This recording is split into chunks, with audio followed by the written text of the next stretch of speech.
I should delete it. I know I should delete it. But instead, I'm sitting here in my car in the office parking garage at 7:43 on a Thursday night, and I've just pressed play for the 11th time.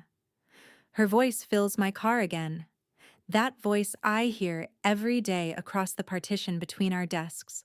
The one that says good morning and asks if I want coffee and discusses quarterly reports with perfect professional composure. Except this time, there's no composure at all. Hey, it's me. I know you're probably still at drinks with the team, but I needed to hear your voice, even if it's just your voicemail greeting. There's a pause, and I can hear her breathing, can picture her exactly. She's probably pacing her apartment, probably wearing those soft cotton shorts she mentioned once, the gray ones. God, this is pathetic. I'm pathetic. But I've been sitting here for an hour trying not to call you, and clearly I failed at that too. My finger hovers over the delete button. This wasn't meant for me. The voicemail came through at 6:15, right when I was laughing at something Marcus said, completely unaware that 3 miles away, Simone was falling apart. She'd meant to call her friend Jordan.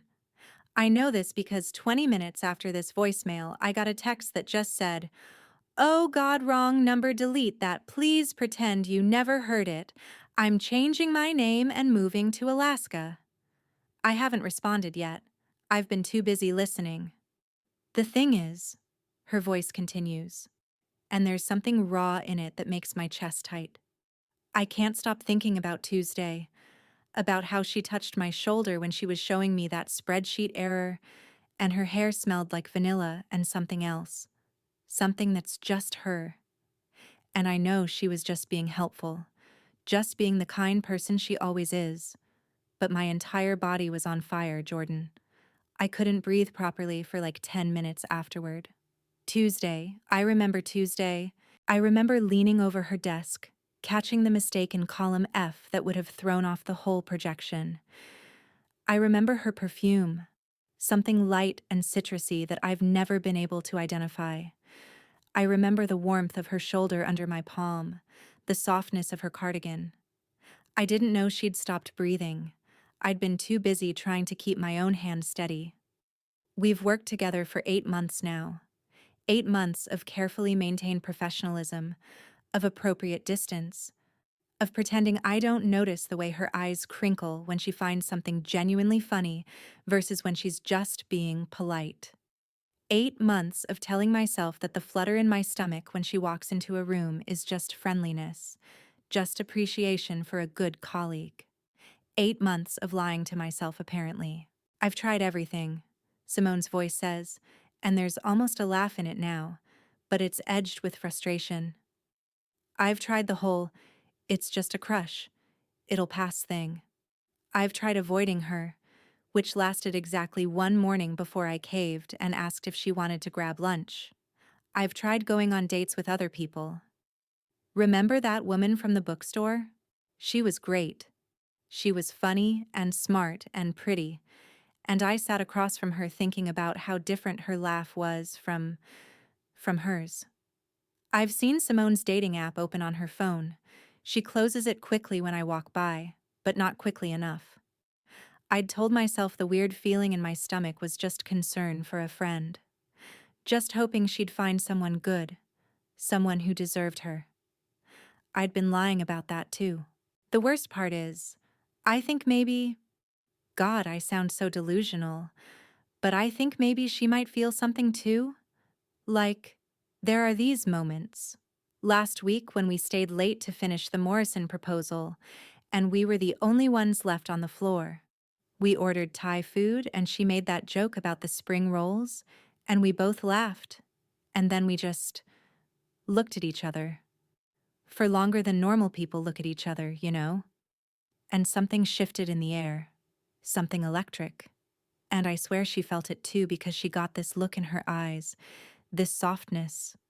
And then her phone rang and the moment shattered. I remember that night. I remember how the office felt different with everyone gone, more intimate somehow. The city lights through the windows, the quiet hum of the air conditioning, the way her face looked in the glow of our computer screens. I remember wanting to reach across the space between our chairs and touch her hand. I remember my phone ringing and being simultaneously grateful and devastated for the interruption. But then I think, what if I'm imagining it? What if I'm just projecting what I want to see? She's never said anything, never done anything that crosses a line. She's just kind.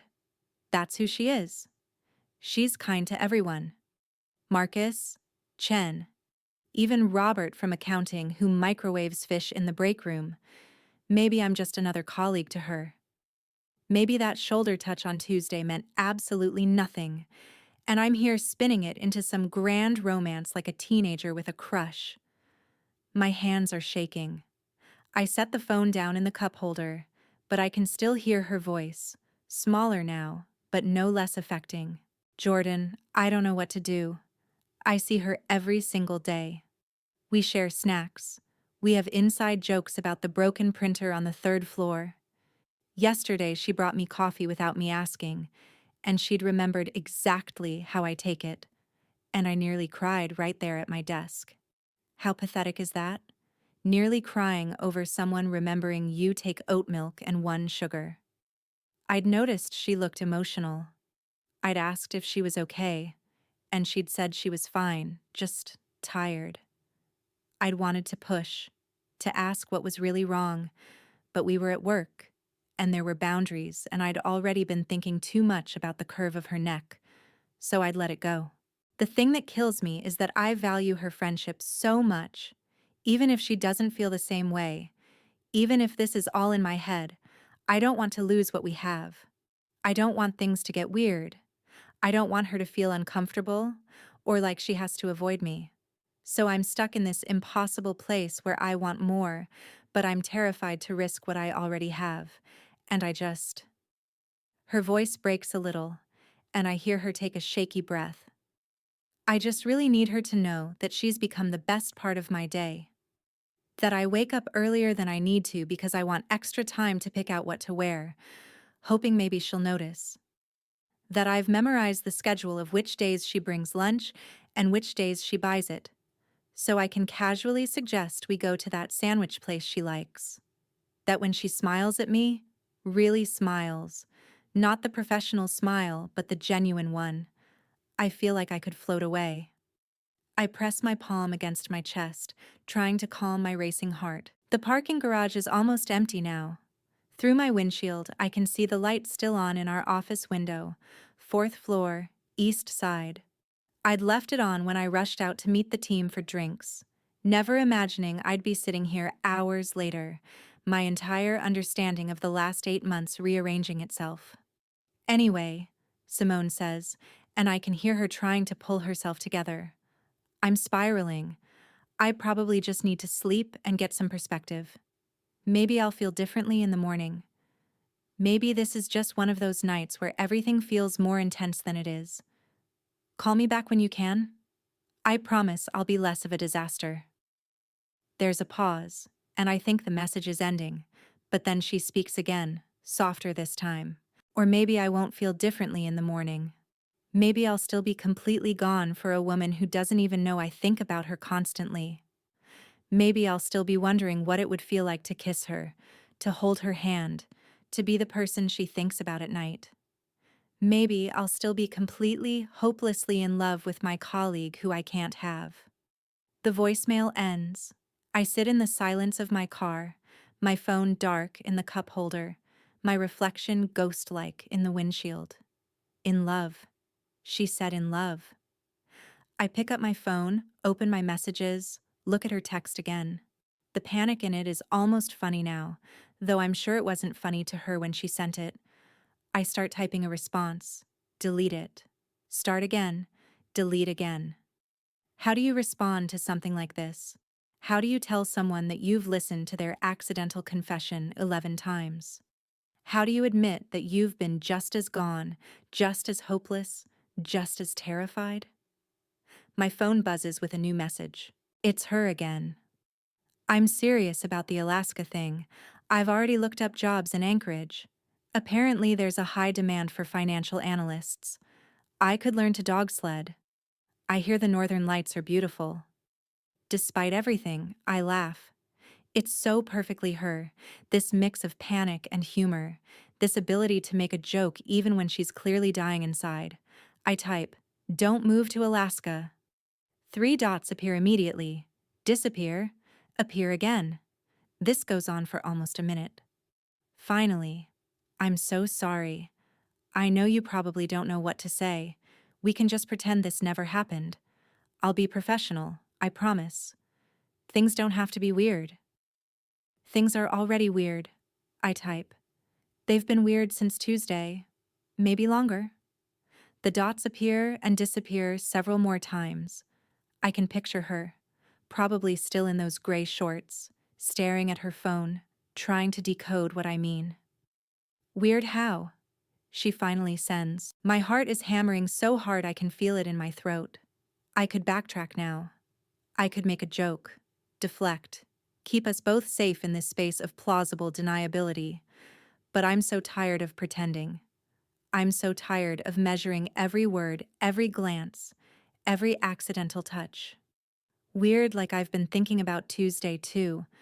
Weird like I know exactly which days you bring lunch because I've been paying attention for months. Weird like I also memorized how you take your coffee. And I bring it to you because I like seeing your face when I get it right. Send. The dots appear immediately this time, but no message comes. A full minute passes. 2. My anxiety spikes. Maybe I've misread everything. Maybe the voicemail was just a moment of weakness and she's already regretting it. Maybe I've just ruined everything. Then my phone rings. Her name on the screen. My hand shakes as I answer.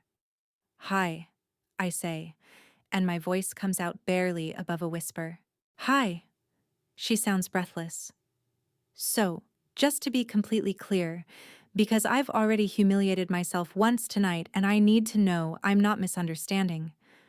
Are you saying—" "I'm saying I listened to your voicemail 11 times, I interrupt. "I'm saying that when you touched my hand last week reaching for the stapler, I thought about it for the rest of the day. I'm saying that I notice everything about you, Simone. What you wear, how you laugh, the way you bite your lip when you're concentrating. I'm saying I've been just as stuck as you are." Silence. Then, 11 times? I counted. She laughs, and it's that genuine laugh, the one I've been memorizing. "That's either really sweet or really creepy. Can it be both?" "Where are you right now?" she asks. "Parking garage? Still at the office?" "Where are you?" "Home. Dying of embarrassment, considering faking my own death instead of just moving to Alaska." "Don't do that either," I say. "I have a better idea." "What's that?" I take a breath. "What if you came back to the office? We could talk. In person. No more hiding behind phones and voicemails and carefully worded texts. It's almost 8 o'clock. I know. We have work tomorrow. I know that too."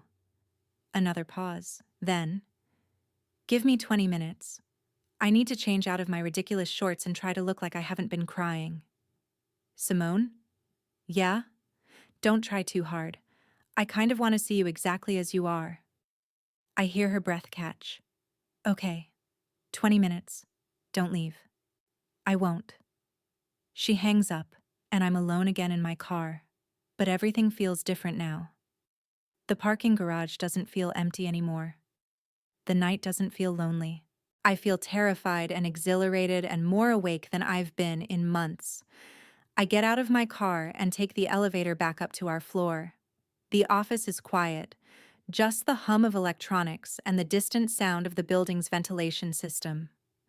I turn on a few more lights, suddenly aware of how dim it had been. I go to the break room and start making coffee, because I have no idea what else to do with my hands. 18 minutes later, I hear the elevator ding. My heart leaps into my throat. I walk out to the main floor and there she is, standing by the doors, and she's wearing jeans and a sweater I've never seen before, dark green and soft-looking. Her hair is down, which is rare. At work, she usually wears it up. She looks nervous and beautiful and real. Hi, she says again. Hi. We stand there for a moment, just looking at each other across the expanse of empty desks and office chairs. All those months of careful distance, and now there's just 30 feet of carpet between us, and neither of us seems to know how to cross it. So, she says finally, this is happening. Seems like it. I'm terrified. Me too. She takes a step forward, then another. I meet her halfway, and suddenly we're standing close enough that I can see the flecks of gold in her brown eyes, can smell that citrus perfume I've been wondering about. I meant what I said, she tells me quietly. In the voicemail. All of it. I know. I meant what I said too. Where do we go from here? I reach out slowly, giving her time to pull away if she wants to, and I take her hand. Her fingers are cool, trembling slightly. They curl around mine like they've been waiting for this. Maybe we start with this, I say. Maybe we take it slow. Maybe we figure it out together. She looks down at our joined hands, then back up at me, and there's that smile, the real one, the one that makes my heart skip. I'd like that. Though I have to warn you, I'm probably going to be a disaster. I'll overthink everything and panic at inappropriate times, and definitely say the wrong thing at least once a day. Simone? Yeah? I've been watching you be a beautiful disaster for 8 months. I'm not going anywhere. She laughs, and then she's crying a little too, happy tears that she wipes away with her free hand. This is real, right? This is actually happening? Because if I wake up tomorrow, and this was all some elaborate stress dream, I'm actually moving to Alaska. I squeeze her hand. It's real. We're real. And you're staying right here. Good, she whispers. Because I really didn't want to learn to dog sled. I pull her closer, and she comes willingly, and when I wrap my arms around her, she fits against me like we've done this 1,000 times before. She buries her face in my shoulder, and I feel her take a deep, shaky breath. Thank you for not deleting it, she says into my sweater. Thank you for making the wrong call. She pulls back just enough to look at me, and her eyes are bright with tears and laughter and something that looks a lot like hope. Best mistake I ever made. And standing there in our empty office holding the woman I've been falling for across 8 months of coffee runs and inside jokes and carefully professional distance, I have to agree.